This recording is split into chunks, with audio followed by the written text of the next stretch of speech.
सार है, धर्म को जानने का सार है। और हमने इसीलिए व्यासपीठ पर ये मन बना लिया है कि अब हम कथा कम कहेंगे, ये चीजें ज्यादा समाज में बोलेंगे, जिससे हमारे बच्चे धर्म को जाने, रामायण को जाने, गीता को जाने, भागवत को जाने। अगर वो जानेंगे ना तो हम दावे से कह सकते हैं आपके बुढ़ापे में खुशहाली ला देंगे वो बच्चे आपके। और वैसे भी धर्मो एको ही गच्छिता, धर्मात्मा प्राणी को समझ लेना चाहिए, एकमात्र धर्म ही हमारे साथ जाएगा और कोई साथ जाने वाला नहीं।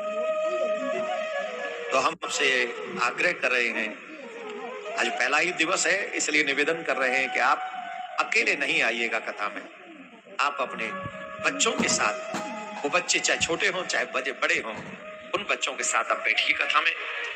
उनको भी कहिए कि तुम कथा में बैठो हमारे साथ, और हमको आशा है कि वो बहुत कुछ लर्न करेंगे इससे।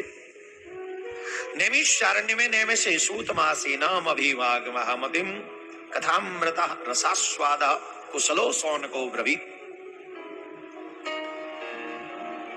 नैमिषारण्य में 88,000 ऋषि विराजमान है। उस समय जब सूत जी महाराज वहां पधारे तो सभी ऋषियों के अग्रगण्य सौनक जी, उन्होंने सूत जी महाराज से पूछा, अज्ञान ध्वांत विध्वंस कोटि सूर्मम कर्ण रसायनम। हे प्रभु, आपका जो ज्ञान है वो करोड़ों सूर्यों के समान है, अंधकार को मिटाने के लिए पर्याप्त है। आपके घर में अंधेरा हो तो लाइट जलाओ, अंधेरा दूर हो जाएगा, लेकिन आपके मन में अंधकार हो तो कैसे दूर होगा? अच्छा एक बात बताओ, मन में ज्यादा अंधकार है कि घर में? जोर से बोलो। इतना घोर अंधकार है मन में कि हम तो यहां तक कह देते हैं कि I don't believe in God, who has seen God. 4 अंग्रेजी की किताब पढ़ने के बाद में सीधे भगवान पे डाउट करना शुरू कर देते हैं। ये ज्ञान है आज का? 4 क्या 2 ही पढ़ते होंगे। आजकल तो इंग्लिश स्पीकिंग स्मार्ट कोर्स और फलाना कोर्स सब सिखा देते हैं। और सबसे पहले डाउट भगवान पे, जिसने बोलने की सामर्थ्य दी। इस संसार में कोई ऐसा डॉक्टर नहीं जो तुमसे बुलवा सके।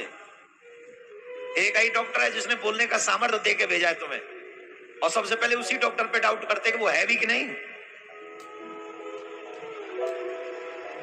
ये क्या है? ये मन का अंधकार है, अज्ञान रूपी अंधकार है। और इस अंधकार रूपी तिमिर को मिटाने के लिए, इस अज्ञान को, अंधकार को मिटाने के लिए सूर्य नहीं जाएगा वहां तक, कोई लाइट की रोशनी नहीं जाएगी वहां तक। जिसके हृदय में ज्ञान का दीपक जगा है, उन्होंने अपने सारे अंधकारों का नाश कर लिया है। आपका जो ज्ञान है वो करोड़ों सूर्यों के समान है, हमारे मन के अंधकार रूपी तिमिर को नष्ट करने के लिए पर्याप्त है। हम आपसे कुछ जानना चाहते हैं, हे सूत जी महाराज कृपा करके हमको बताओ। सूत जी महाराज ने पूछा, पूछो आप क्या चाहते हो जानना? बोले कथा सारम, कथा मत सुनाइएगा, कथा का सार सुनाइएगा। अरे बोले बाबा जी लोगों तुम पे समय नहीं है क्या कथा का? बोले भगवान की कथा का तो अंत ही नहीं है, भगवान की कथाओं का कोई भी अंत नहीं है। और महाराज हम ये कथा सुनना चाहते हैं कलयुग के लोगों के लिए, और कलयुग के लोगों पे तो समय ही नहीं है।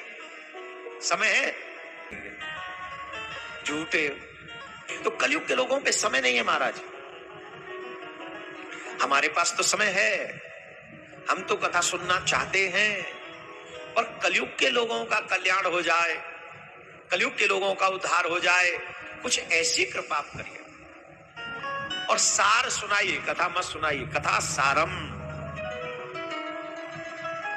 कथा का सार सुना दीजिए।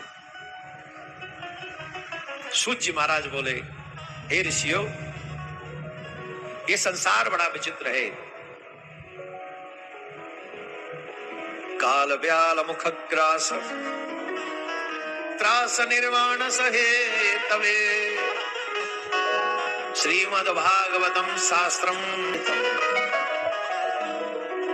प्रत्येक व्यक्ति काल का ग्रास बन रहा है, एवरी सेकंड काल का ग्रास बनने के लिए तैयार हो रहा है। ये समझ लीजिए प्रत्येक सेकंड हम मृत्यु के करीब जा रहे हैं।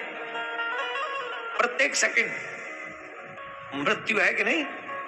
इस शरीर की मंजिल क्या है? ये शरीर यात्रा पे है, और इस शरीर की यात्रा मंजिल कहां तक है? बोले मृत्यु तक, चिता तक। और हर सेकंड हम उस मृत्यु के पास जा रहे हैं। कहां जा रहे हैं माय डियर? जोर से बोलो। ये भी कह सकते हैं काल हर सेकंड हमारी ओर बढ़ रहा है। ट्रक बन के आ जाएगा, कभी फ्लाईओवर बन के आ जाएगा, कभी नदी में आ जाएगा, कभी आकाश में प्लेन के रूप, कहीं भी एक भी जगह ऐसी नहीं है जहां ये फिक्स हो कि यहां मृत्यु नहीं आएगी।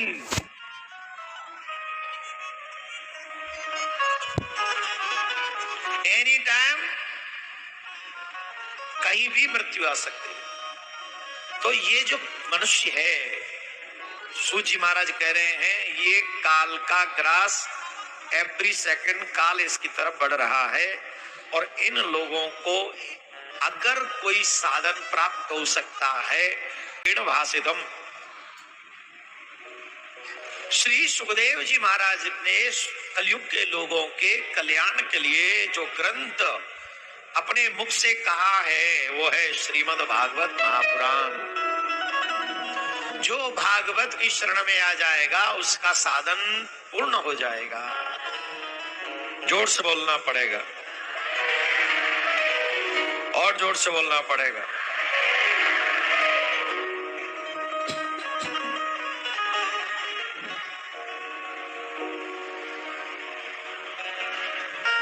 तो महाराज आप जो श्रीमद् भागवत हमें बता रहे हैं, इस भागवत से सुनकर कलिकाल में किसी का कल्याण हुआ, तो भागवत के महात्म के विषय में यहां पर कहा गया। बड़े ध्यान से सुनिए। ये भागवत ग्रंथ साधारण नहीं है, पुराण तिलक है। भगवान श्री कृष्ण ही कहा गया है इस भागवत को।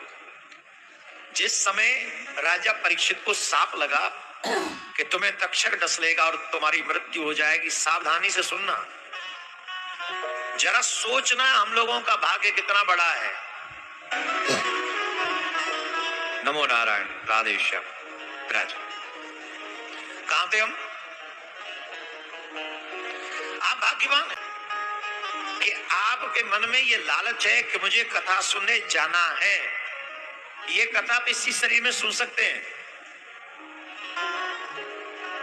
भगवान आपको और कोई शरीर दे देगा तो कथा नहीं सुन सकोगे। तो आगे बढ़ाएंगे अब। बहुत अच्छी बात। सुत तारा और लक्ष्मी पापी के होए, संत समागम हरि कथा।